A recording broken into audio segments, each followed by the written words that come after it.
বাক্কু, ও বাক্কু, বাক্কু,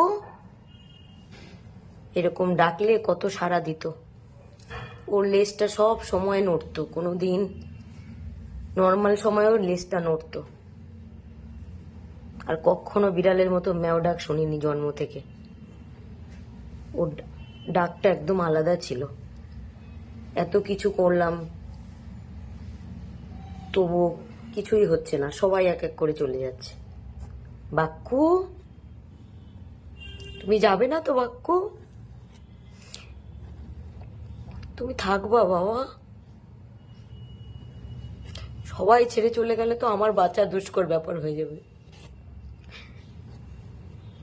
বাক্কু, একবার আওয়াজ করো বাবা। তোমার ইলিশ মাছ আছে, দেবো ইলিশ মাছ। ইলিশ মাছের পোকা, ইলিশ মাছ ভাজার গন্ধ পেলে পাগল হয়ে যেত।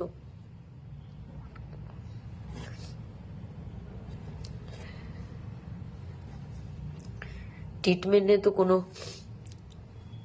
কম রাখলাম না, কিন্তু এমন কি হয়েছে যে কেউ বাঁচছে না, রোজ একজন একজন করে চলে যাচ্ছে। আজ ও বমি করছে। বাক্ষু, একবার আওয়াজ করো বাবা, একটু আওয়াজ করো।